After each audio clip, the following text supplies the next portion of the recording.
hello, everybody. I'm trying something a little different today. I'm speaking with a book club set up by John Vallis, essentially centering on Bitcoin, which is a phenomenon that I'm very interested in, but know very little about.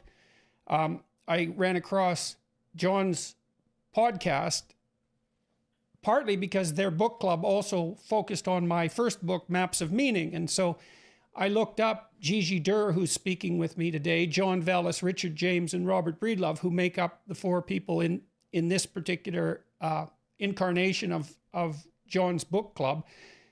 I was interested in their thinking about Bitcoin, and I noticed they were also interested in Maps of Meaning. And so I thought we could try a free-flowing discussion. I haven't done a podcast YouTube video with 5 people before, so we're going to see how it goes. And hopefully we'll have an interesting discussion about money, about Bitcoin, about maps of meaning, about maps of value, about languages of value, about information, all of that. So I'd like to introduce Gigi Durr, John Vallis, Richard James, and Robert Breedlove. And maybe I could start with Gigi, and you could just introduce yourself, and we'll move from Gigi to John to Richard to Robert. So Gigi, it's all yours. Yes, I'll do my best. So first of all, thanks for having us. It's a great pleasure. I think we're all great fans of yours. I think that's obvious. And yeah, about me, I think most people know me in the Bitcoin world because I wrote a little book called 21 Lessons. It's basically a short summary of what I've learned from falling down the Bitcoin rabbit hole. And other than that, I've been involved in the Bitcoin space for a couple of years. And I've learned a lot. I've read a lot about it. And so I try to pay that forward and share it with the community. And I think that's what brought me here. Thanks, John. Yeah, my name is John Vallis, and as you said, Jordan, I host the Bitcoin Rapid Fire podcast. And first, I'll echo what Gigi said. It's a pleasure to be here. Big fan of your work, have listened to many hours of your stuff, and of course read your books. I've been focusing in the podcast over the last year on exploring Bitcoin and what it is and what it means, and speaking with all the different people that are involved in it. But as we told you a bit earlier, I've been placing the phenomenon that's been most interesting to me has been the transformations that seem to be occurring in individuals as a result of understanding and engaging with Bitcoin. And it's a very peculiar phenomenon, of course. And so that's why I found it so interesting. And of course, I think there's the book Maps of Meaning. And part of the reason why we explored it in the book club is because I think that provides a framework for understanding that phenomenon better. So hopefully we'll get into some of that today. Yeah, well, part of the reason I wanted to talk to you guys was because when I started looking into what you were doing, I was struck by 2 things: that there seemed to be a psychological element to your endeavor, but also perhaps to Bitcoin and the Bitcoin community, such as it is. And then also I was interested in your philosophical speculations about the domain of value. And so we'll delve into that. What have you noticed about individual transformation? And do you think it's particular to Bitcoin? And like, it's a strange thing to notice and to bring up. So maybe you could elaborate on that a little bit.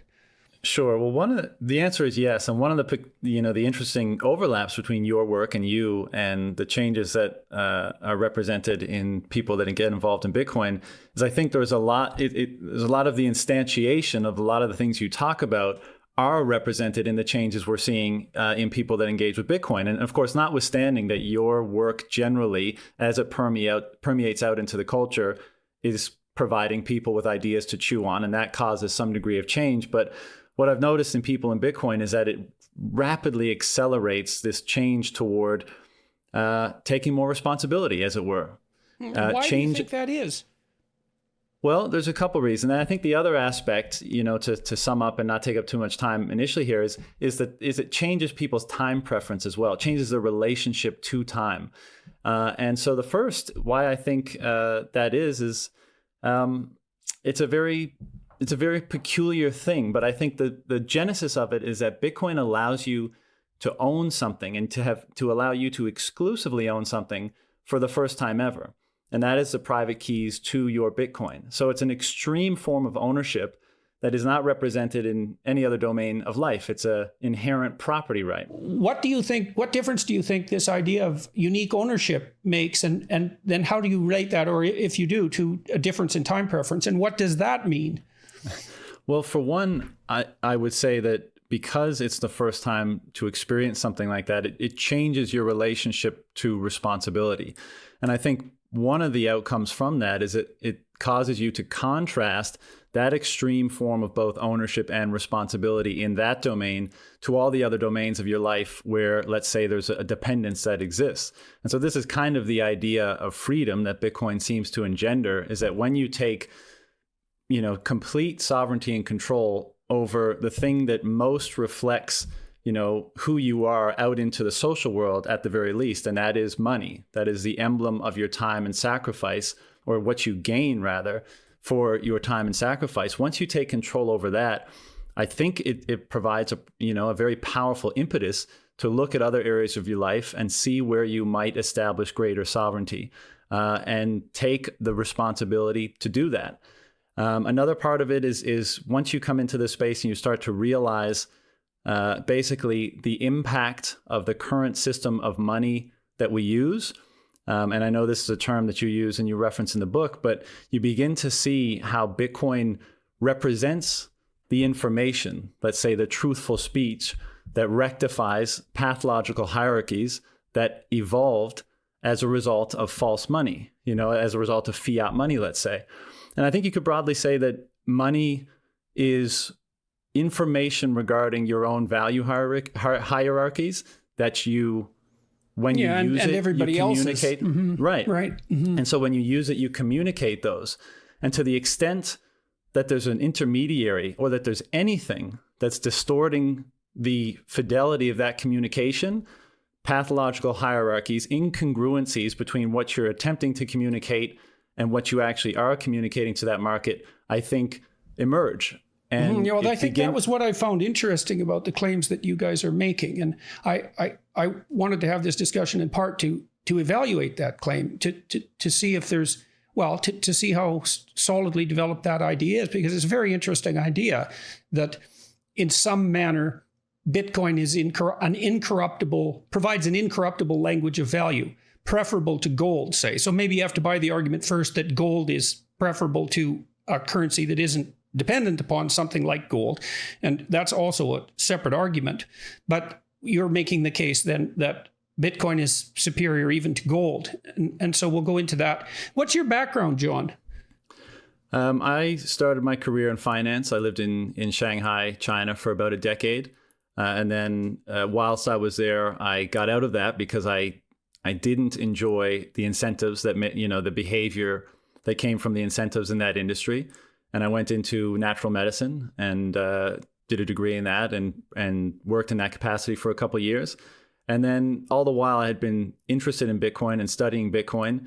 And in 2019, it just kind of became overwhelming. So at the time I was living in Thailand and I decided to start the podcast. And as everyone on this current podcast will attest, once you go down the Bitcoin rabbit hole, it's very, very difficult to claw your way out. You're attempting to find the bottom rather than back to the surface. So that kind of characterizes my pursuit since 2019.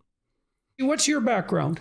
So I have a heavy tech background. I studied computer science and I studied a little bit of physics, and I've been a computer programmer for the last 15 plus years.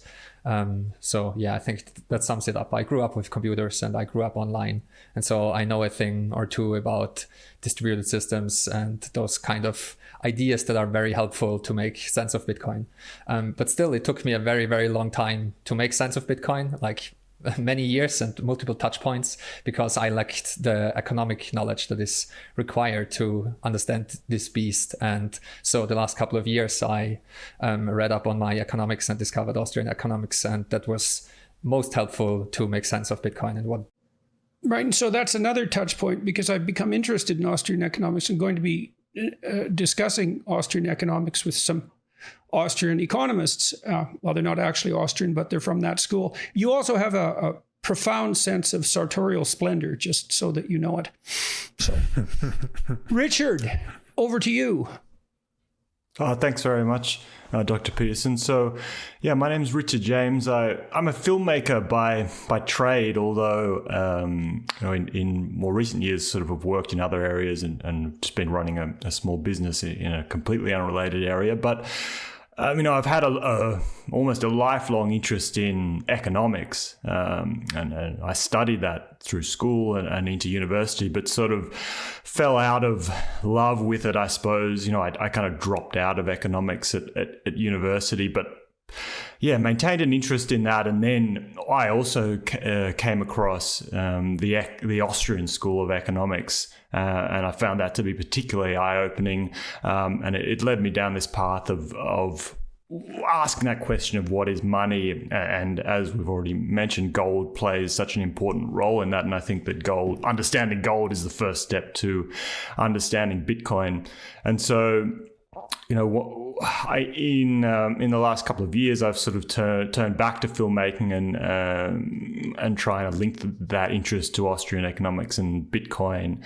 And last year, I sort of set myself a goal for a project to make a film related to Bitcoin, and it had two particular parameters. One was that I wasn't allowed to spend $1, and it had to cost $0, and the other thing was I wasn't allowed to leave my desk. So I sort of basically put this thing together using content that had already been created by people working in Bitcoin and talking about Bitcoin, and the film's called Hard Money. It's available free online. So that's sort of been my contribution, I suppose. But I'm more interested in the philosophy of money, the history of money, and in particular the phenomenon of inflation, and the way that links to things like time preferences, as we've already talked about. And also, I suppose, political philosophy and libertarianism, and these ideas that there's a certain way of thinking in Austrian economics called praxeology, which is about human action, and the way that really analyzing the way that people sort of pursue. It's very general in the way that they use means to pursue ends. Like that's the very first kind of axiom of the system, and from that we can draw a whole lot of deductions. And it's interesting the way that leads you down being able to create an ethical framework as well. And that's where I guess your own work came into it, where, I found myself interested in this libertarian system of ethics or morals, and, Maps of Meaning, I think is essentially a book about morality as well, in that it's a book about how to act. So I found some very interesting parallels there. And what was it about? How would you define the Austrian School of Economics, and why was it of particular interest to you? Well, the Austrian school is, I would say, it's a way of thinking that is about logical deduction rather than empiricism. I think the problem with economics in its current form, modern economics, Keynesian economics, because it's largely influenced by the work of John Maynard Keynes. I think it has a problem where it has this desire to imitate a physical science. It wants to analyze data, get complex in a mathematical sense. But there's a fundamental problem there in that when you're trying to analyze something in economics, we can't set up an experiment and, run a test on a parallel universe. We're dealing with real world, you can't isolate the independent variables, basically. So it makes that kind of analysis fraught with a lot of danger, whereas the behavioral economists are trying to deal with that to some degree, right? By running actual economic experiments. They're more like psychologists. They are psychologists fundamentally. And the Austrian school takes a very different approach, which is to say, we'll take a certain set of fundamental axioms, and then we'll build our philosophy based on logical deduction. So it's sort of all done from the armchair, basically, rather than trying to validate anything via real world data. I guess the relationship between action and economics and value, I suppose, is that people choose to act in relationship to those things that they value, and that the manner in which they act is actually an indication of what they value. And so money becomes an index of people's value preferences, and value preferences associated with their preferences for action. I mean, that shapes even such things as perception, right? Because perception, we think about that as something that's automatic, essentially, because the world just appears to us in some sense. But you move your eyes constantly and you orient your head so that you can hear one thing rather than another, and you pay preferential attention to one thing rather than another. And you do all of that as a consequence of comparative value. And I was reading a book on Austrian economics last night, and they were talking about trying to define economics. And it struck me that the most suitable definition was something like the science of comparative value. It looks like that's what economists concentrate on.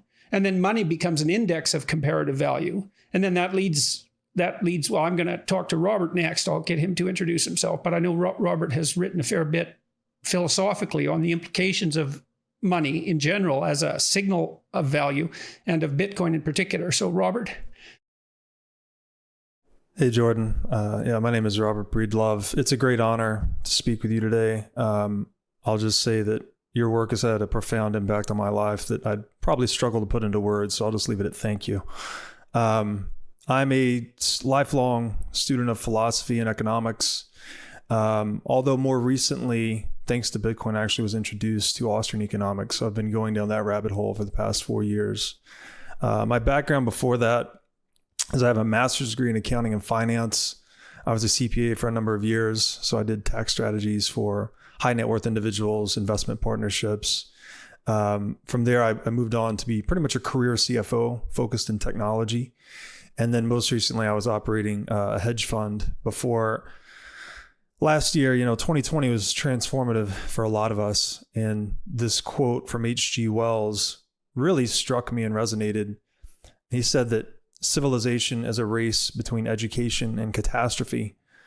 And my realization is that the world is so poorly informed about the socioeconomic significance and even philosophic significance of Bitcoin that it was incumbent upon me to take what I think I see as the solution to many problems in the world and just pour all my energy into education. And to that end, I started the What is Money show. I called it this because I do believe that question, what is money? This is the gateway to this rabbit hole that we've all fallen down. It is the key to unlocking a lot of the untruths in the world. And I think it's also the key to perceiving the corruption that's embedded in our current socioeconomic system, at the core of which is central banking, which I'm sure we'll get into a lot today. I would just, to echo a couple of the things that were mentioned earlier, that question, what is money, has a lot of answers. One of which, as I think you've related in the past, is that money is essentially a contract with the future. And today, fiat currency, it's a violated social contract. So we have a money by which an institution effectively robs our future. They're compelling the demand for this money, and they're violating its supply to enrich themselves and dispossessing everyone else, mostly people economically vulnerable. And to the point about morality, it's like if we don't have a secure social contract in the most important market in the world, which is money, then we can't possibly have a foundation for a sound social morality. So it causes people to be more short-term thinking when your money doesn't hold value over time. You can't plan. You can't create trusting long-term relationships. And then the last piece to that is, with central banking violating the supply of money, they are twisting our perceptions. We perceive the world economically through prices. And when that perceptual mechanism is twisted, it breaks down your valuations, your goal orientations.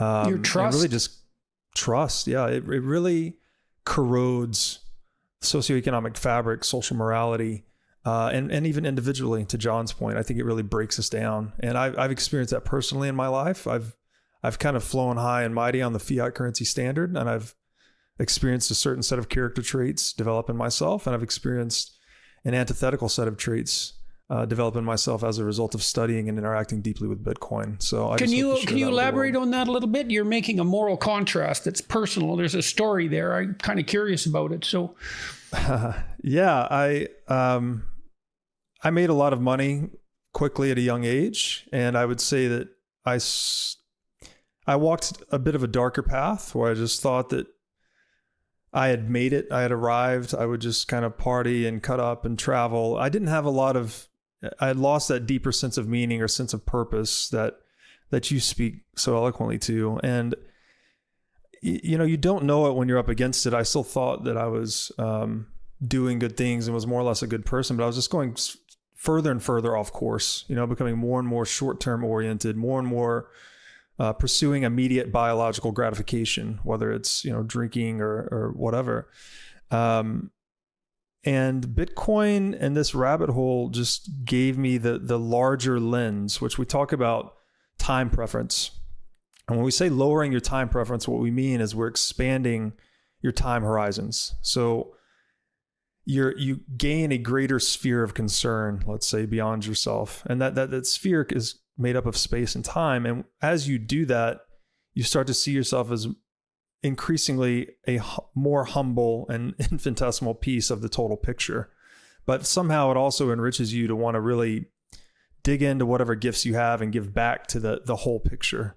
And why do you think the fiat currency versus Bitcoin issue is relevant to that conundrum?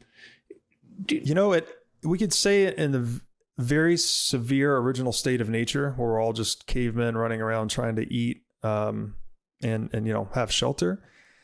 That is an environment with a lot of scarcity, right? There's a lot of economic scarcity because we haven't begun to trade. We haven't created the division of labor and specialization that creates wealth.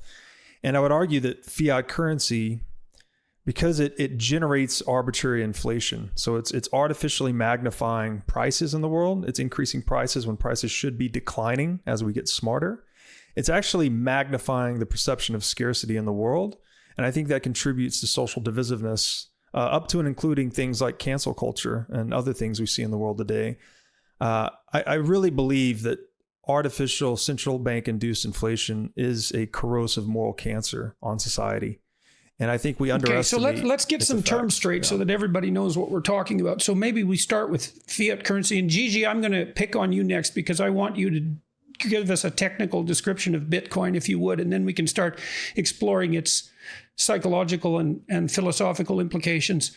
So let's talk about fiat currency, contrast that with a gold standard of Bitcoin, and then let's talk also about central banking and inflation and just flesh that out so everybody knows where we're at. That's for you, Robert. Sorry, that's for Robert. I'll get Gigi. I'll turn to you for the technical description of Bitcoin. So you'd like me to start with central banking? Sure. Yeah, so to give the very high level description, again, the answer to what is money has many questions or many answers, but one of them is we could say that it's a device for moving value or expressing value across space and time. And historically, it's a technology, right? The free market selects what the best tool for the job is. That's true for essentially every market in the world today, but we've never allowed that to be the case in the realm of money. And the best approximation of that historically was gold.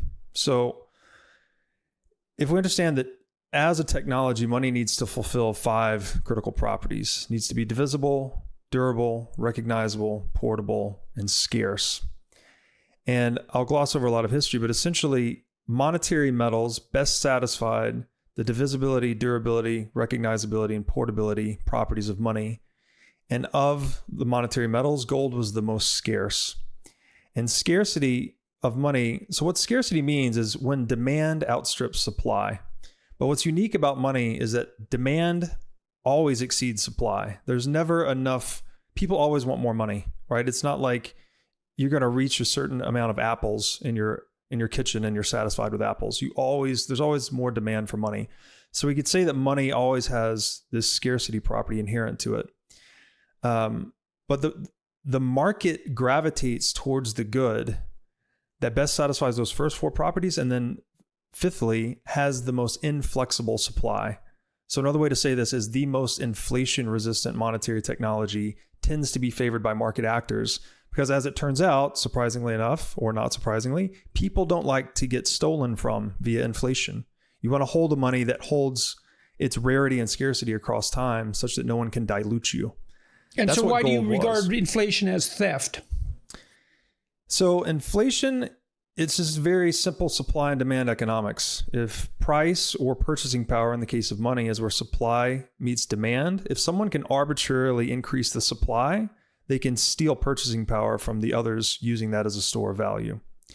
So that's why, again, gold was selected on the market, because there was sacrifice necessary to obtain gold. You had to expend time and energy to dig it out of the ground, such that in this game theoretic selection of money, everyone could trust that no one could arbitrarily violate the supply of gold. Because if they could, they would just print gold if you could and steal value. Dilute it with else. Silver or something like that, which happened on occasion. Which they did. Yeah, they've counterfeited gold and any number of things. The problem with gold, though, essentially is that it was great for holding value. Again, back to our original definition, money is a device for moving value across time and space. So gold is excellent at holding value across time, but metals are pretty poor, especially for a globalizing society, at expressing value across space. They're very heavy and difficult to move. They're expensive to move, expensive to secure, et cetera, et cetera. So this is where paper currency was introduced. By abstracting gold into a paper currency, we could now increase its transactability across space. And so long as it was redeemable 1 for 1, right? 1 unit of currency for 1 ounce of gold, for instance, then it maintained its ability to express value across time as well. So we're basically augmenting this free market selected technology to make it more transactable across space and time. The problem with that, of course, is that it introduced the need. First of all, it made money debt. So now all of a sudden we don't have money. We have a paper certificate that's redeemable for money, which is gold. So this paper certificate becomes a debt instrument. And the problem is you now needed to trust the custodian, the bank, whoever's holding that gold. You have to trust that they will not produce paper currency in excess of their gold reserves. Otherwise, they are then the one artificially inflating the currency and able to steal from everyone else.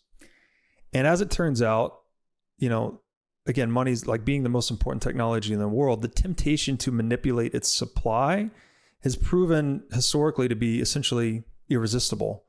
And banks, which tend to become central banks or nationalized banking operations over time, have always violated that trust function placed within them. Can you give us some recent examples of that?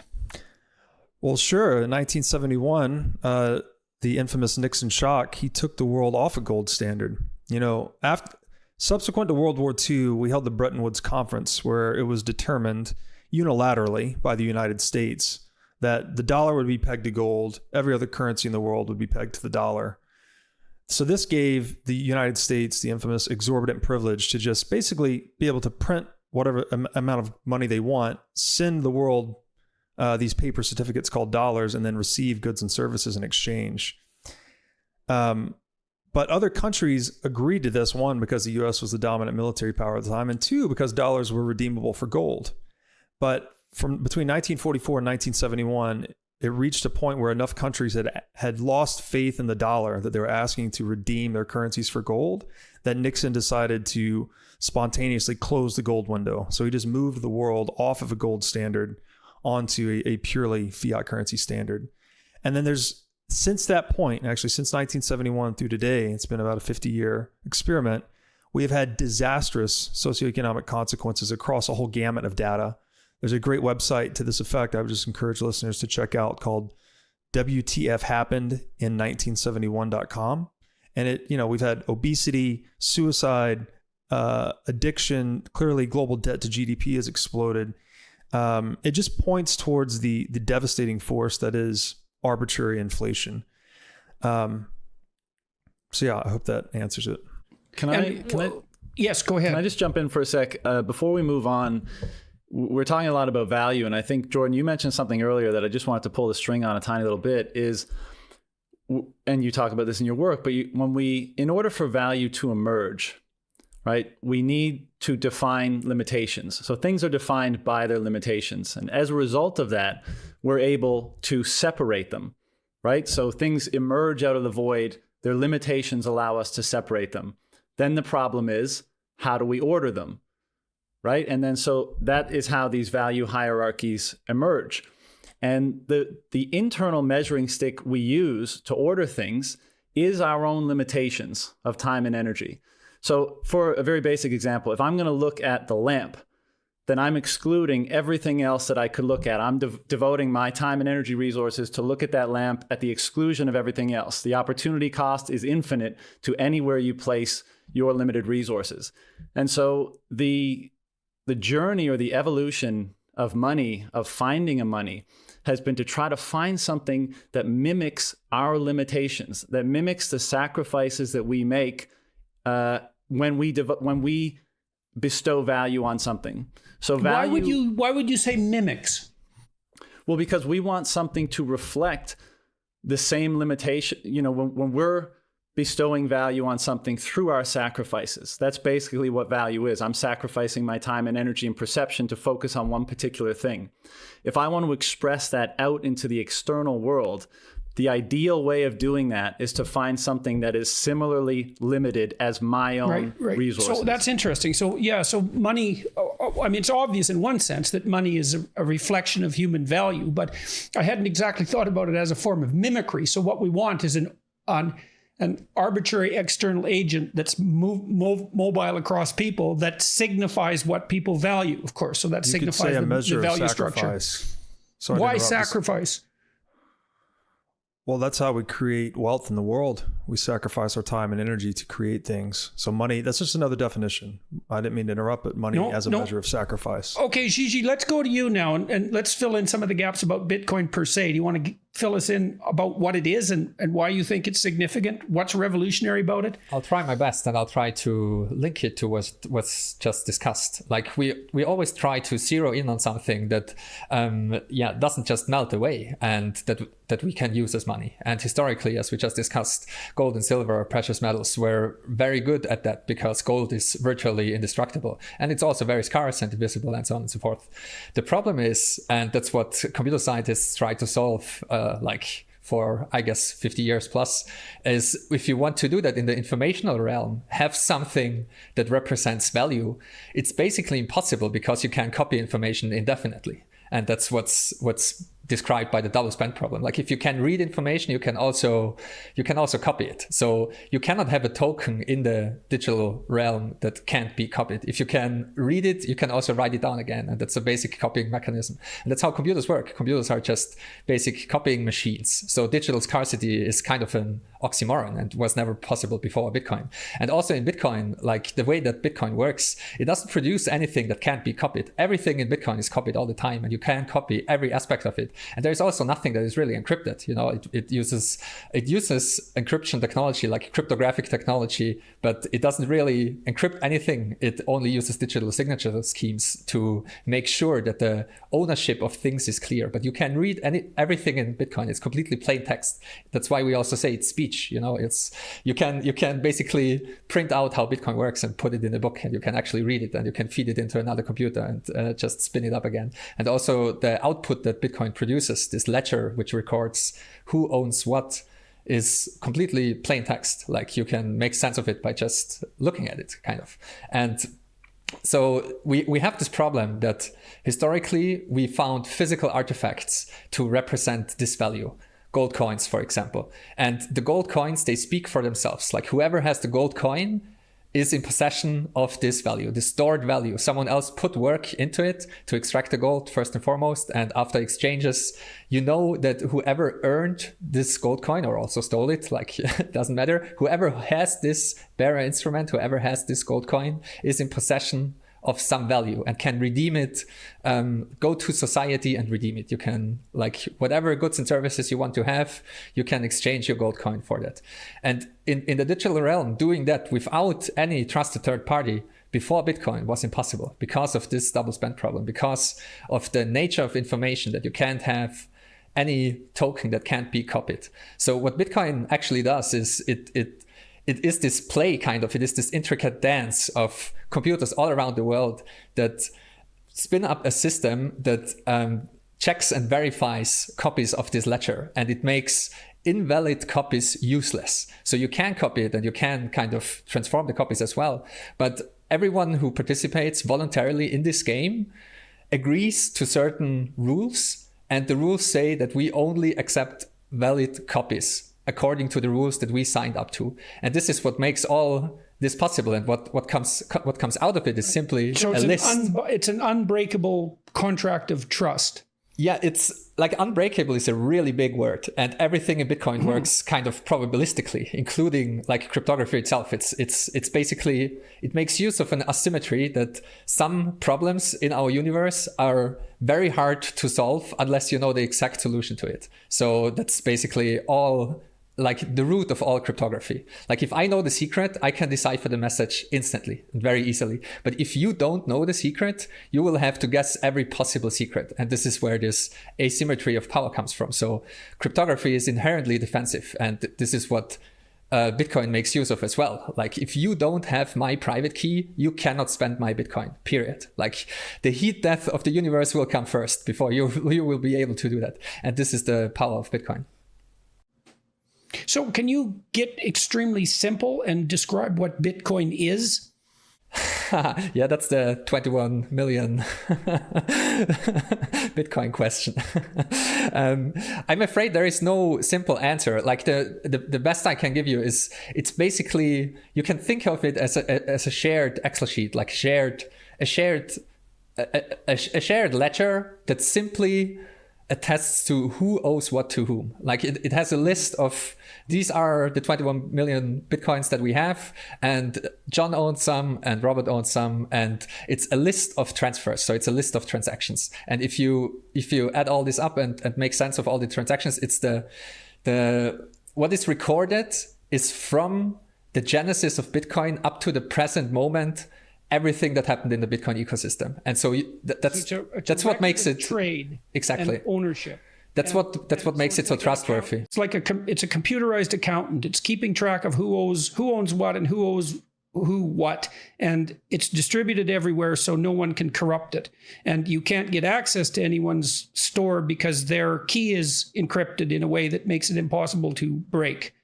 It's because everyone holds their own keys in the best case. Like I hold my own keys and you don't even know, like you can't associate my Bitcoin addresses with myself. That's also why I'm an invisible man. So a lot of Bitcoiners take care about their privacy, and that's a big topic in the Bitcoin world as well. And so there is simply no attack vector. You cannot invade all the homes of all the Bitcoiners across the world and steal their private keys. And that's what you would have to do to break the whole system. So the security is distributed in the sense that the security is at the edges, and the system itself is insanely resilient. And what enables this trust is exactly as you have said, it's transparent and it's radically distributed. Everyone has a copy. So I can check it for myself from the very first block, like the genesis of Bitcoin, up to the present moment. I can verify everything myself. Right. So it's completely transparent. It's completely distributed. There's no centralized authority. It can't be cracked. It can't be stolen. It doesn't inflate. It can't be inflated. It isn't subject to, at least so far, to any form of overt administrative control. So let me ask all of you guys a question. Maybe John and Richard can chime in this because they haven't spoken too much yet.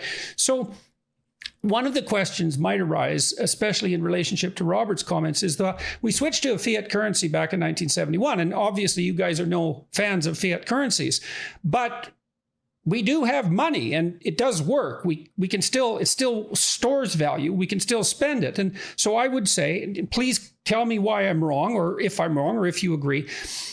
The American dollar has been the currency of record essentially since 1971, perhaps since before that, despite the fact that we've switched to a fiat exchange system. And my sense is the reason that people use the American dollar is because the judgment of the world is that, by and large, the social structure of the United States, social and economic structure of the United States, is such that it's more reliable than any alternative. And so people trust individual Americans in some sense. They trust the trusted interrelationship they have with each other. They trust the emergent social institutions. And as a consequence of that, they're willing to put the same kind of faith into the dollar that you guys put into Bitcoin. And so that's working. And so what's the problem exactly? And is there something wrong with my reasoning? Maybe Richard, you could comment on that. And if not, someone else jump in. Well, I think we can make a fundamental distinction between a money that is chosen by the free market and a money that is forced upon someone by the use of the threat of force, which is essentially what the US dollar is and any other fiat currency. Your point is well taken, which is that the US dollar works as money, but I guess the question is in relation to what or compared to what, and I think that because we sort of can't imagine this this universe that doesn't exist where the free market was simply allowed to do what it would do. So there's two problems with the US dollar. One is that it's basically it's imposed by this legal tender law. So in the United States, and yes, the United States has economic and political dominance, and that extends around the world. But citizens in the United States aren't free to transact in money that they choose. If I wanted to make a transaction in gold, I'm legally not allowed to do that. I'm not allowed to denominate a contract in gold. And I'm also, in a technical sense, prevented from saving my money in gold. And that's really because of capital gains taxes. If I want to use gold, for example, to protect my savings from debasement, because slowly but surely the value of the US dollar does decline over time. If I then want to go and use that saved money to actually make a transaction, because I'm legally obliged to, I have to pay a capital gains tax and sort of give back to the state the value I've tried to save. So I think, there's a utilitarian dimension. So you wouldn't regard dimension. you wouldn't regard necessarily any increase in value that pertained to investment in gold as an actual capital gain. You'd be more inclined, I may be putting words in your mouth, I hope not, but you'd be more inclined to think of that as a hedge against inflation. And so not an increase in wealth, but an actual maintenance of wealth, because gold hypothetically is more reliable than the dollar, or you could make that case. So exactly correct. And this is the thing, is that holding gold is yes, technically it's not an investment because there's no return. But the other interesting thing is that things that we put our money into these days that are investments, such as real estate or shares and things like that, most people are only doing that in an effort, not to earn a real return, but only to sort of offset the loss of value that comes from the slowly depreciating currency. So, that's part of the problem of having a currency where the supply constantly inflates, is that people aren't able to simply save money in a simple sense. They're not able to hold money. They have to take that money and invest it and take on the inherent risk in investing simply to maintain their purchasing power over time. And then that's basically, that purchasing power is taken away from them again when they try and go rotate out of that investment back into money. Okay, so let me ask you a question about that. So maybe I could make a case that, because we're all interdependent, whenever I generate wealth, I generate it as a consequence of my interdependence with other people. I wouldn't be able to do it on my own. I'm dependent on the infrastructure. I'm dependent on the government. Or at least I have the advantages that those things provide me. And so could I not make a case that if I've managed to accrue a substantial sum of excess capital savings, that it's reasonable for the rest of society to expect me to allow some of that to inflate away as a tax on my hoarding, as a consequence of the fact that part of my wealth is generated as part of a shared endeavor? Because, you could posit a wealth tax, right, that might address inequality, so that there's a 2% wealth tax or something like that on fortunes over $500 million. And so they decay with time to restore that hoarded wealth back to the general community. What do you think of an argument like that?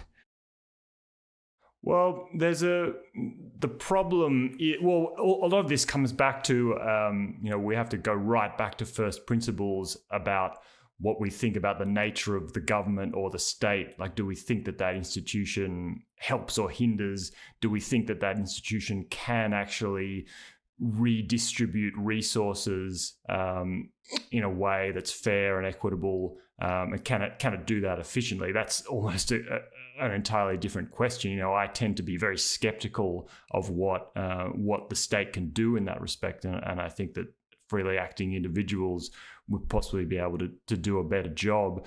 So you have you basically have a free market response to that objection, that the free market is going to do better as a calculating device. Absolutely. And the only other thing I'll quickly say before I think handing over is that the problem with using inflation as a redistributive method is that it actually unfairly works against the poorer people in society, because those that have wealth, you're talking about a wealth tax or that sort of happens through inflation. But the way that it generally plays out is those people who are wealthy, they don't store their money as dollars, they store it in assets, and those assets appreciate in value as a result of the inflation. Whereas those people who are living on fixed wages, salaries, living week to week with a bank balance, because they're spending a larger proportion of their money on goods and services, they're the ones who are actually most unfairly targeted by inflation. So it actually has the effect of increasing inequality. And why do you guys have any faith in the idea that there is actually measurable inflation? Because is it reasonable? I don't understand inflation. There's a basket of goods and services that are calculated. The price of them is calculated every year. But what's in that basket of goods and services seems to me to be a relatively arbitrary choice. I mean, what makes you think that there has, in fact, been objectively reliable inflation, say, over the last 30 years, given, for example, that many manufactured goods and so forth have got dramatically cheaper? Now, I know housing in many places has skyrocketed, to a tremendous degree, but do you really feel that the currency has become corrupted, and that you can, and what do you rely on to make that case? What data do you rely on? I could jump in here, I think. I would say unquestionably debasement of the currency. It is an arbitrary harvesting of the economic surplus a productive free market economy is creating. So as an economy gets more efficient, it generates more wealth that's passed back into to market actors in the form of declining prices. So we're getting smarter at making chairs, smarter at providing services, electronics, all these things. But by printing money, you're basically stealing claims on that economic surplus and doling it out arbitrarily. So we could say another way to think about this is that the free market itself, as you've described, Jordan, it's a distributed computing system. So we all have our 120 bits per second conscious attention span. You multiply that out by 8 billion market participants. That is the cognitive power of the free market. Right. I want to emphasize that because it's such an important point, and it could easily be skipped over, because there are people who admire the ideas of central planning, and you think, well, maybe there's 40 people doing your central planning, and so maybe they're the smartest people in the world and they're doing your central planning, but they have to calculate on the fly a virtually infinite amount of information if they don't have free market prices at their disposal.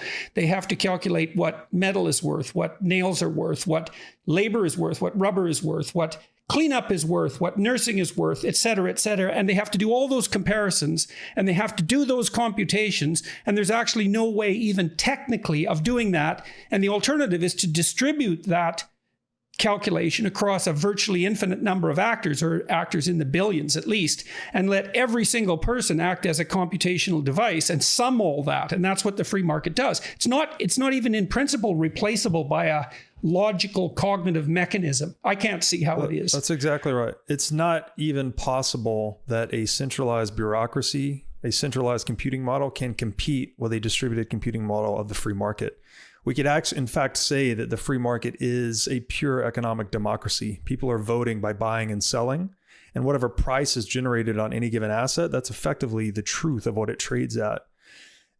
Any intervention on that, any intervention, any regulation, any pricing czar, as they had in the USSR, you move along that spectrum towards an economic tyranny, where we have now the arbitrary wishes of a few overriding what the free market democracy is selecting. And to tie this back to the problems with dollar, the dollar is, the dollar was gold. By the way, fiat currency never emerges on the free market. That distributed computing model never selects a fiat currency by itself. It's only when natural law is violated, when they step across the line of life, liberty, and property and say, I'm going to impose this technology on you or else. That's the only time fiat currency has ever emerged. And in fact, the dollar itself was just kind of a bait and switch. It was something redeemable for free market money, gold, that was then replaced with this compelled money. And again, if money is speech, we could say then that fiat currency is effectively compelled speech. It's the same thing. They're forcing a language of value. They're forcing its use on you. And if you boil it down to brass tacks, the US dollar today and all fiat currencies, they're pyramid schemes. So pyramid scheme is a system of network marketing, basically, that's useful for enriching those in higher tiers at the expense of those in lower tiers. And you're constantly recruiting more lower tiers to enrich the top. And that's so let me draw an objection to that just briefly. So I'm going to accept the pyramid scheme hypothesis, but I'm going to say that it's a pyramid scheme that sacrifices the future to the present. But that doesn't matter because the future is going to be so much more productive than the present that we can afford that leverage. It would be, this is the kernel of economics, right? Is that I can delay consumption or gratification today, invest for the future, and then enjoy more in the future. Fiat currency and central planning more generally reverses that. It actually it induces you to consume and take on debt today and disregard the future. This is the raising of the time preference that we spoke to earlier. So its arbitrary nature, again, it's as Mises would describe, all centrally planned action it runs countervailing to what the free market would choose on its own. So no matter what you do, the government cannot make a good decision if they're coercing people to do it, because they're withdrawing productive factors from the economy to fund that decision. If they want to go to war, for instance, the market may have not selected to go to war, but a government has decided that no, we're going to pull these productive factors from the economy and push us into warfare. So it's contradictory to the essence of democracy itself. Right, so you guys really see that Bitcoin you really do see it as a distributed form of government as well, in some sense. It's disruptive to centralized government, yes. Yeah, and I think one of the elements of inflation, and again, this is the string back to what we were talking about earlier, and I do think it is a fundamental point to make, but if money is how we express our sacrifices and therefore our values into the matrix of value hierarchies that exist in the market, then inflation is doing so without the commensurate sacrifices that everyone else needs to make into it to allow them to communicate that to the market. And so this is where the idea of pathological hierarchies is applicable, is because a naturally emerging market where the fidelity between one's actions, one's choices, one's valuations, and the signal that they send out into the market is pristine, and I would make the case that's what Bitcoin represents.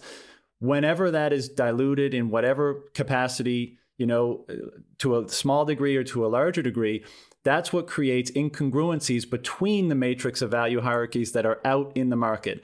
If they are pristine, if we are all able to communicate with perfection our value hierarchies to the market, we will see, in my opinion, emergent order. I don't see how it could be any other way. Where that gets thrown off is when that signal that we're sending carries alternative information, not information that we, through our divine process of mediating chaos in order to bestow value on things and then express that through our actions, not that process, but through some other process of someone who controls the mechanism by which we communicate that.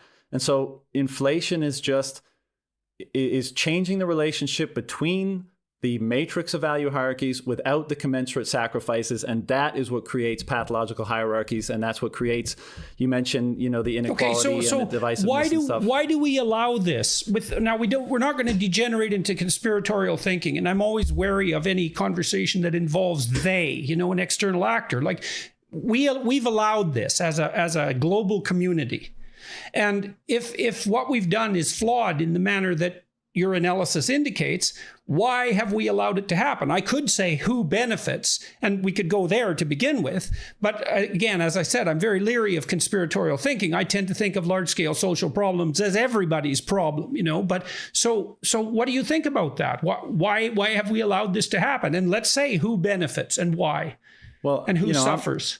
I'm with you, and 99% of the time I attribute the things that we see in the world that we might term evil or bad to incompetence and not outright evil, not malevolence. Yeah. I think there's many factors here, but one is it happens in slow motion, and so people end up not being able to see it. For example, like you would say today, "Hey, I got my iPhone, I got Netflix, we're talking on Zoom. Things are good and right in the world," and I know oftentimes you discuss not to, discredit, not to go out and try to change the world, not to be too critical of the state of the world, because the order that we experience is almost miraculous.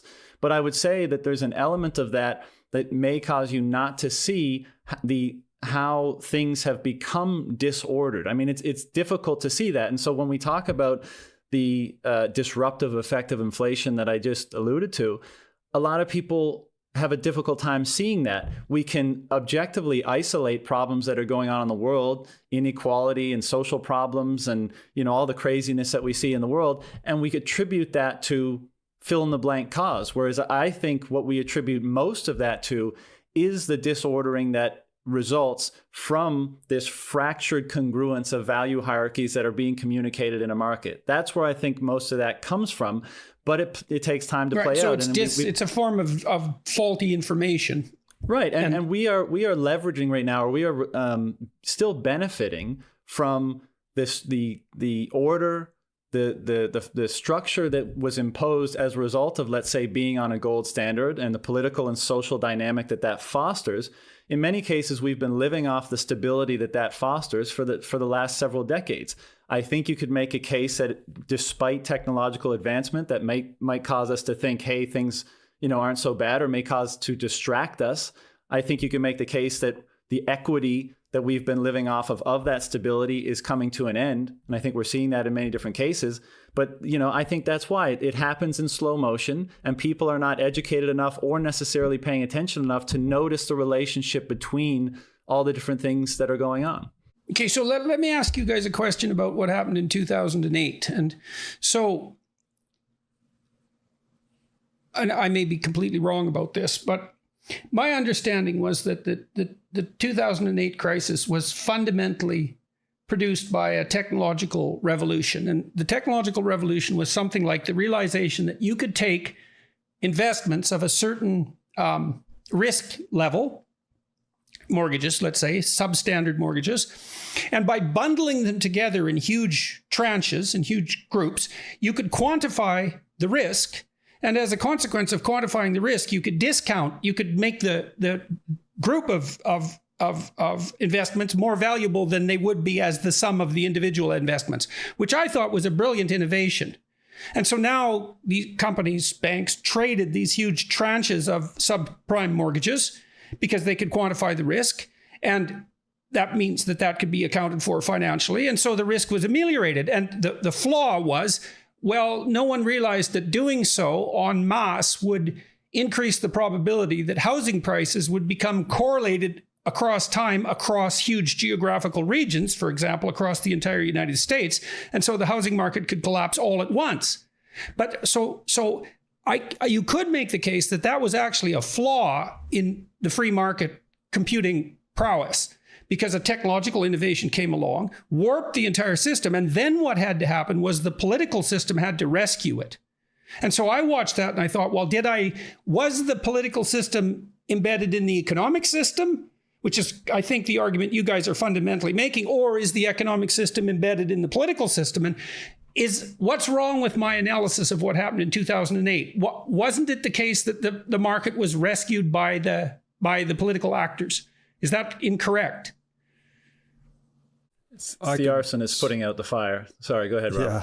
No, I could start and you guys feel free to jump in. So I would first encourage you to look into what's called the Eurodollar system, which is essentially this. We control the pyramid scheme in the US, the domestic dollar supply, but there's this offshore derivative system where everyone's trying to peg the dollars that the central bank doesn't control. That's actually been considered to be at the root of the 2008 crisis. And then this was kind of a cover story. But if we just get back to error, so we could say risk is error, right? So there was this embedded risk that we thought we had calculated and contained. But what was actually happening is because we have centrally planned money, it's pushing hidden risk into the economy, right? Because the free market distributed intelligence being defined as error correction, it's mitigated by the central planning of money. So these hidden risks accumulate, and that's why we've had increased volatility since 1971. We have these huge economic booms. We print a bunch of money. Inflation runs hot, but so do assets. Everyone thinks they're doing really well. And then we have these catastrophic retracements back to economic reality. And actually, that's because incremental reaction to risk is not being implemented. That's what you'd expect, right? We're diverging perceptions from reality, effectively. So even the correction in March 2020, that was the sharpest liquidity collapse in the history of markets. It was faster than 1929. So we would expect as more fiat currency, which is artificial liquidity, is pumped into the system, it's further distorting this economic perceptual faculty and creates even more volatile boom and bust. This is the Austrian business cycle theory in a nutshell. And the only way to resolve this is to let the free market clear errors. That's what it does. That's what consciousness does too, by the way. So you can think of the free market as our interconnected consciousnesses mediated by the price signal. When you disturb the price signal, our consciousnesses become divided and we have increased errors and blow-ups. Well, that's why I suggest to people that they don't engage in deception, because they distort the value signals and they warp their own consciousness. It's a very dangerous thing to do. That's right. Because you only use deception That's exactly what money does. That's exactly what fiat money does. Fiat currency is a living lie. That's it in a nutshell. And maybe to bring this home, the question you asked could also be rephrased to pick a more like an example that people might be familiar with. You could also ask, like, was the drug addict or was the person suffering from alcoholism saved by the alcohol because he suffered withdrawal? And that's like a very similar question. And then you could argue, yes, we gave him the substance and he survived, so it was a good thing, and he made it through. But what would actually be necessary is kind of, that's not the cure. You would need to quit cold turkey. And that's what Bitcoiners are arguing, or just in general, people advocating for sound money are arguing, that we need to get off the fiat standard that can be arbitrarily manipulated and manipulates the price signals, manipulates the whole economy. Okay, so that's a fundamental tenet of Austrian economics, is essentially that central planning in relationship to the monetary supply that isn't informed by incremental free market decisions produces error that accumulates and produces cyclical booms and busts.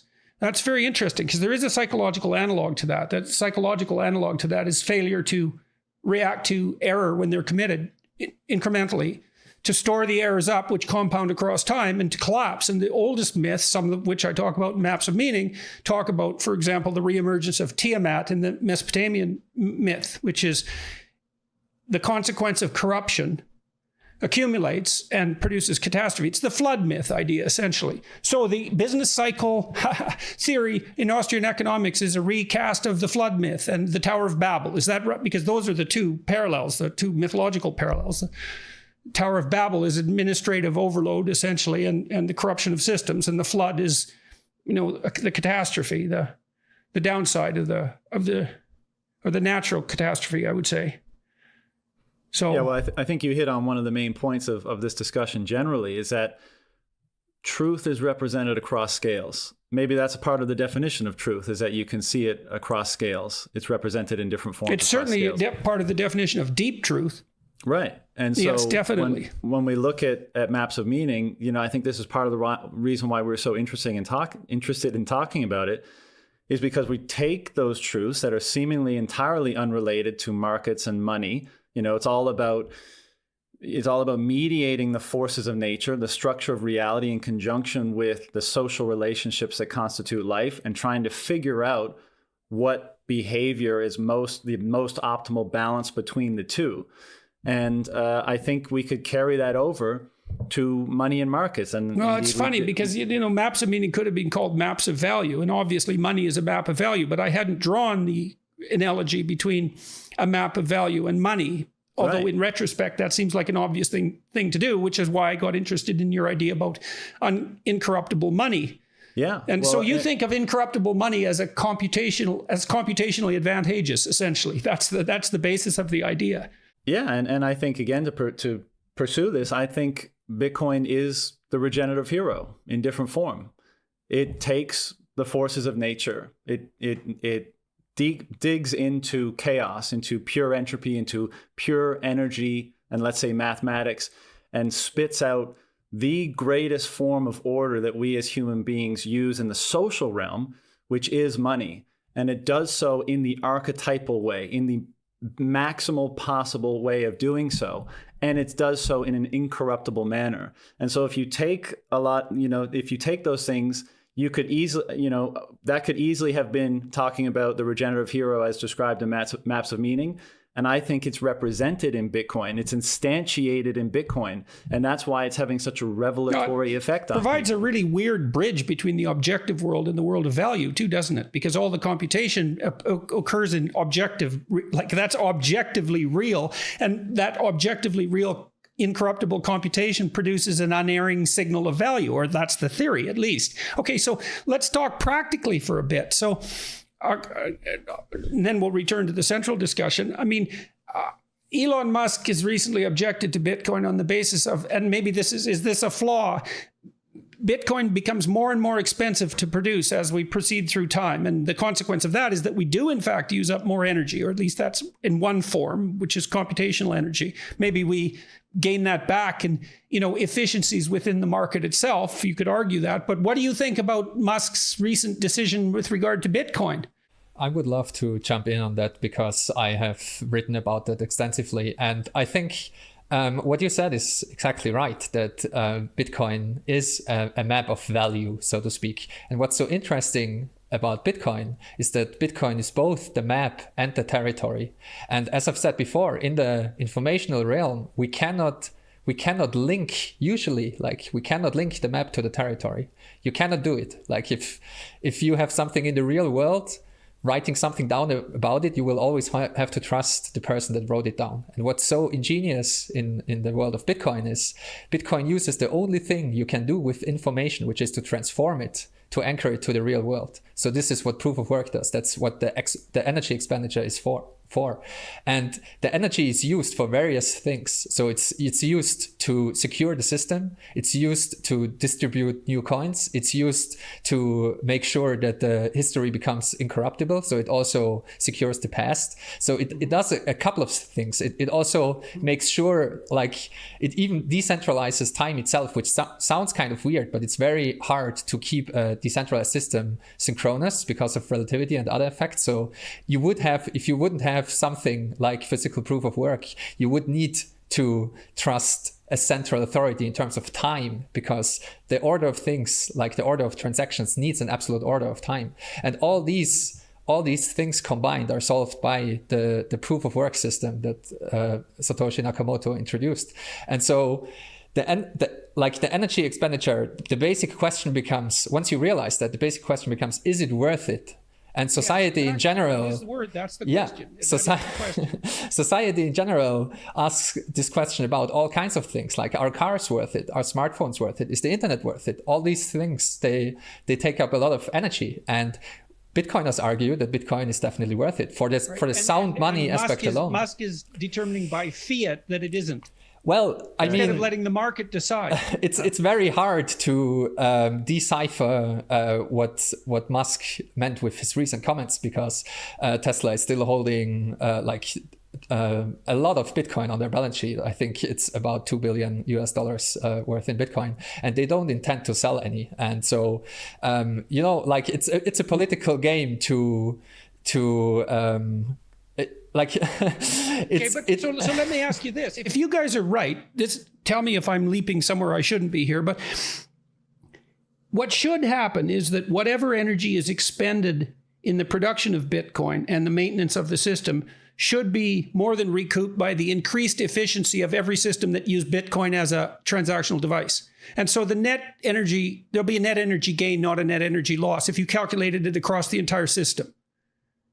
And so it's a mistake just to look at the cost of generating Bitcoin in the absence of considering the efficiencies that Bitcoin would produce. And the same is true for gold as well. You know, like it takes a lot of energy to extract gold from the ground. And historically, society in general answered this question in the affirmative. Yes, it's way worth it. Like it's worth to dig this up. And right. But there were limits, right? Because once the ore becomes insufficiently rich, at some point you stop refining it. So there's a limit.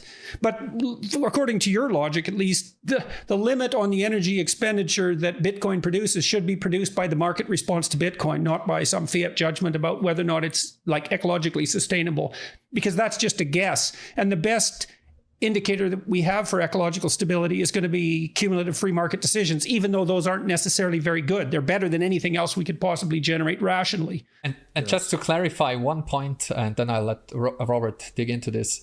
Bitcoin doesn't take energy because the production of Bitcoin takes energy. The production of Bitcoin, it's an emission schedule, so it's constant. We know when the last Bitcoin will be mined. It's going to be around in 2140, and it doesn't matter how much energy you expend. It won't go quicker. It won't go slower. So if you dig harder for it, it will be harder to find. And if you stop digging for it, it will get easier to find. So that's the genius invention of the difficulty adjustment. So there is no one-to-one link of Bitcoin production and energy expended. The energy is used for different things, for its security, for example. And Robert, I think you want to say a few things. Yeah, I'll try to dovetail and tie some things together. So the general tenet here is there is no value in money without sacrifice. There has to be an energy expenditure to secure the supply of money or the network of money. That's what ensures against its corruption, basically. Mm-hmm. And if we zoom out, it wouldn't cost anything. That's right. And someone would just arbitrarily suck value out of it by printing it, right? That's what the central bank is designed to do. So if we zoom out a little further, we could say the entire purpose of the world economy is to increase collective energy efficiency. That's why we are trading and specializing. Yep. That's what profits are, actually, right? It's an indication that we've energy provided, we've satisfied a want more efficiently. And that rewarded profits to the entrepreneur that then invites more competition, more production, et cetera, et cetera.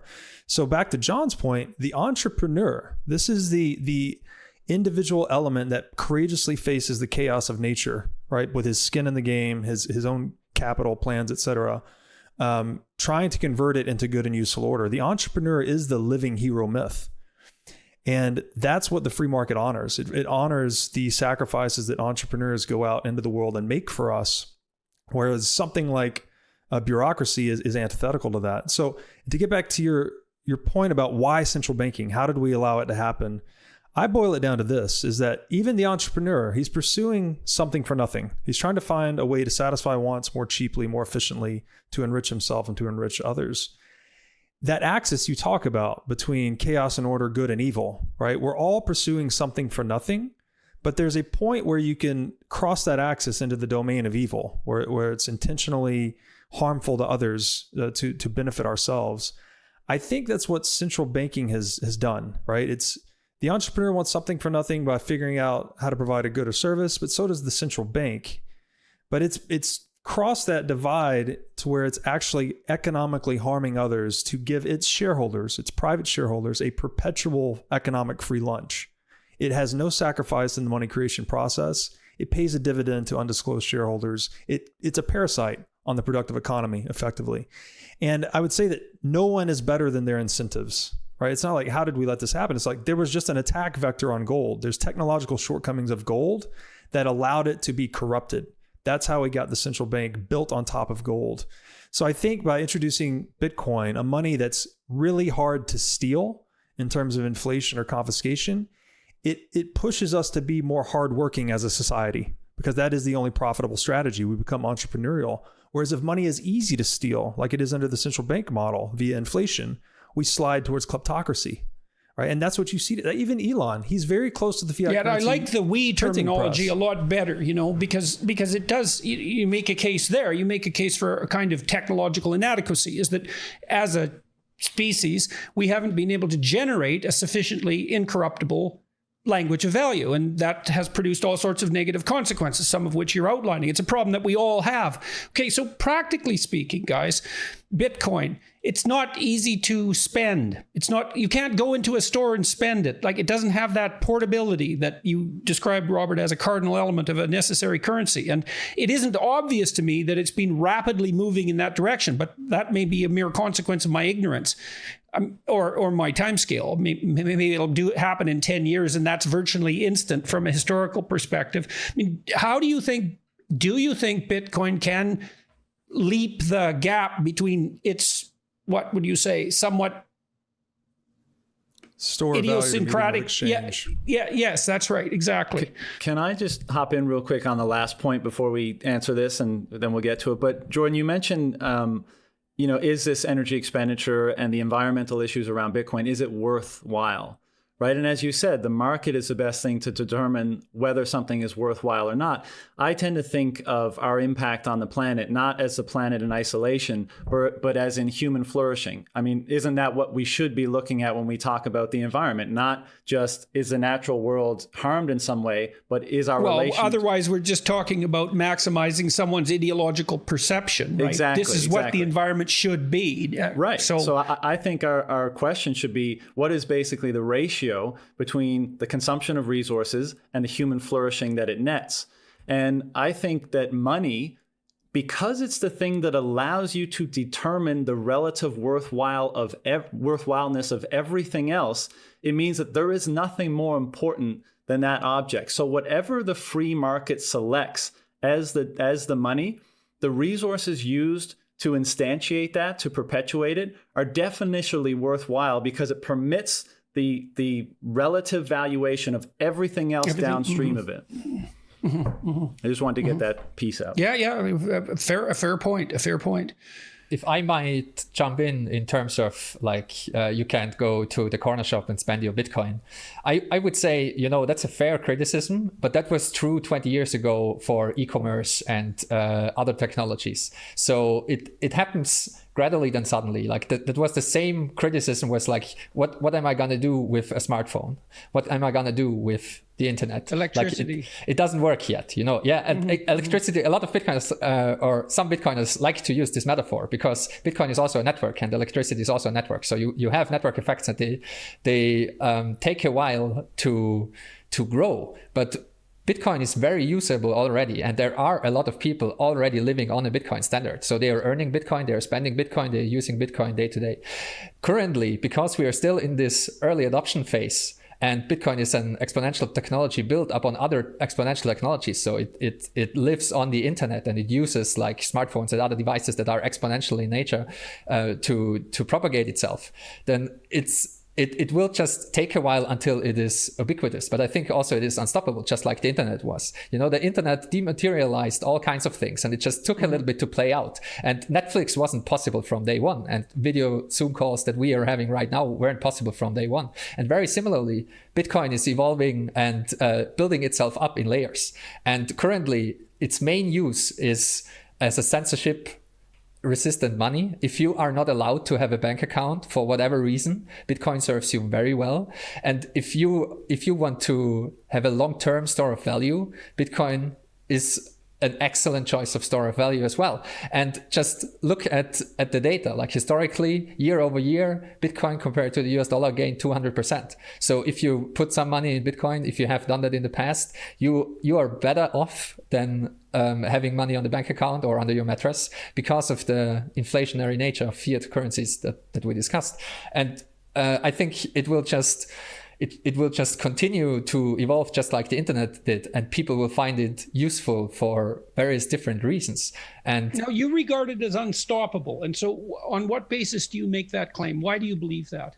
Bitcoin is pure information. It is pure information, and also the system that is running it, the asset itself is pure information. I can store 12 words in my head and I have Bitcoin in my head, literally. So it is very useful in that regard. That's what makes it that what makes it virtually resistant to nobody can take it away from you. Like if you secure it properly, Bitcoin has certain properties that allows you to make sure that you and only you can spend the Bitcoin. And on the system side of things, the Bitcoin network itself, it's just computer code.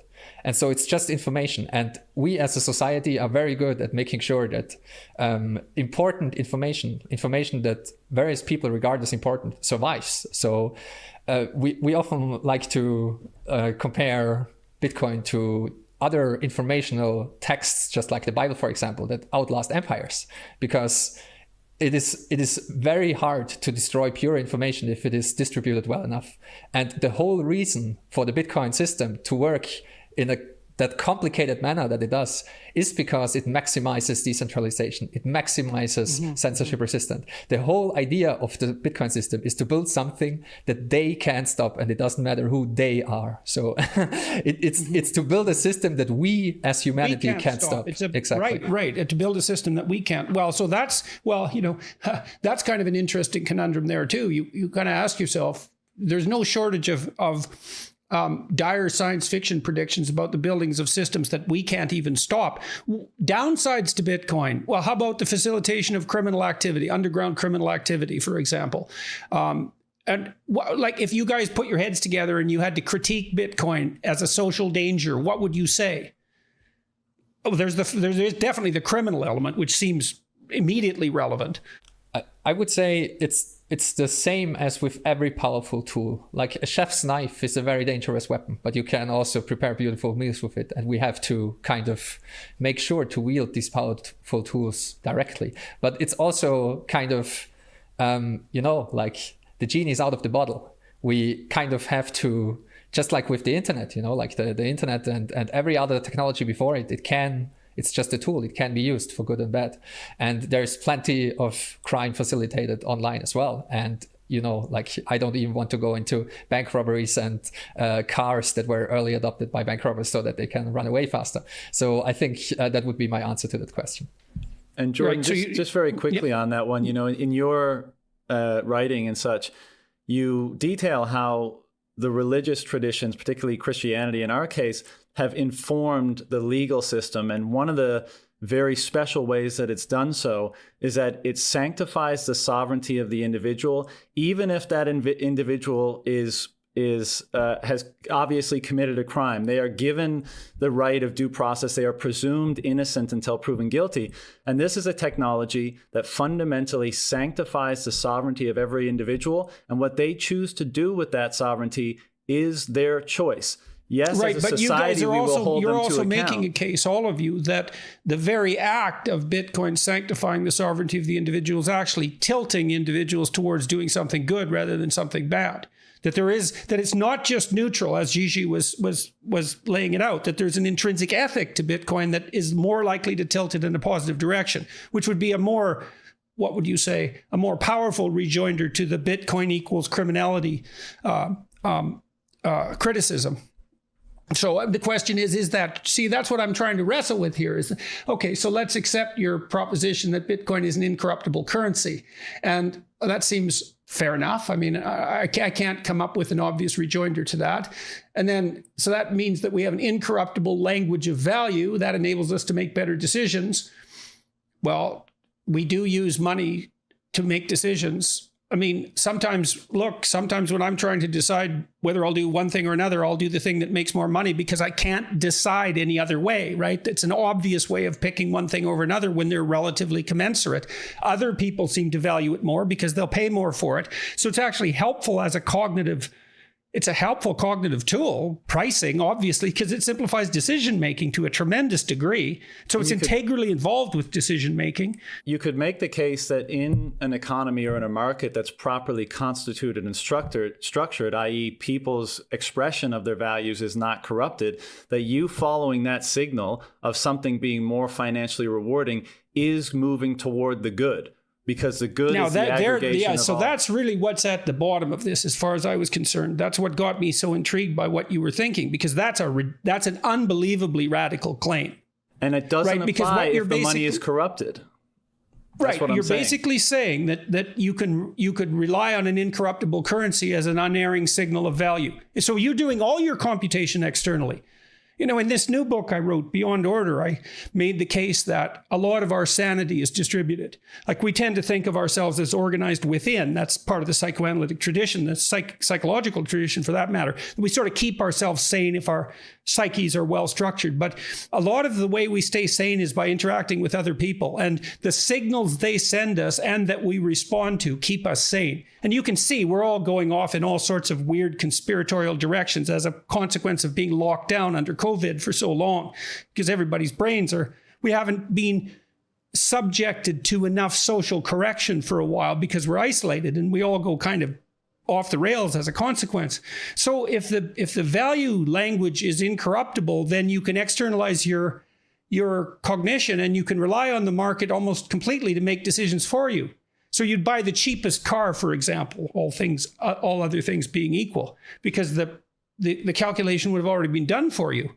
I mean, there's going to be a bit of individual idiosyncrasy, but fundamentally, the greatest reward would be climbing the value hierarchy of the market in aggregate. And then the question becomes, what is at the top of the value hierarchy of the market, of the collectivity of all people? And so then, in my opinion, yes, that allows you to outsource some of your cognitive load and determine where you should deploy your resources more easily. But I think that also allows us to contend with what is. And if we can do that, then I think we can solve our problems more easily. And of course, the market is a massive component of identifying those things. And I think it empowers us to say, which is a huge part of your message, is when we see things out in the world that we don't like or agree with, our action is what changes those things. Our contribution to that market to nudge or shift the matrix of value hierarchies in whatever way is how we affect is the best way we can affect change. Well, we do affect change because we buy things and then there's more of them. I mean, we do have that impact every time we make a purchasing decision. So that. And part of this, I would just add that, so sovereignty itself, it's the generative source of sovereignty. It is the logos, right? So as you've described in your work, we first had thought, I guess you could say, then we had action, then we developed speech to describe our actions. And that became embedded in something like the Bible. We describe our moral development across time. And then money, we'd say money is the tech layer on top of that. It is the natural extension of speech and action that allows us to, as a mode of self-sovereign expression. So when and that's rooted in the logos defined as the word or ratio in Greek. Prices are exchange ratios denominated in money for, again, outsourcing this cognitive load to the market. It's the same thing as words. That's a computation of value, yeah. Prices in words, like you could say prices are speech, right? Or money is speech expressed through prices. And when we violate that, when we have an institution, which also we create institutions to do the same thing. We want an institution so we don't have to think about the important civilizational operation. We can just rely on the institutional practice so we don't need to think about it. When we corrupt, that institution tries to corrupt words or prices, as communism did in the 20th century or central banking does to prices today, it destroys the generative principle of order in the world, which is individual sovereignty. So that's what Bitcoin is. It's just a tool that maximizes the freedom and the sovereignty of the individual, empowering them to be entrepreneurial, and then usher in a more wealthy and abundant world as a result. And maybe go ahead. If I tag on to that, I think you in your work, you came to the conclusion that free speech is paramount, but it's also dangerous, but it is good. And we would be saying that Bitcoin is free speech money, and along the same lines, it is very powerful and it can be dangerous, but it is also good. So that the net benefit outweighs everything else. All right, that is a great place to end, guys. That's a nice natural place to end. Gigi, John, Richard, Robert, thank you very much. I can't believe that our time is over. That flew by madly, and that's exactly what I was hoping it would do. So it was a pleasure talking to you guys. We'll do this again, hey? And I really appreciate you taking the time to speak with me, and I hope everybody who's listening or watching found this engaging and useful. And I'll keep reading what you're doing and watching what you're doing, and we'll see how all this transpires.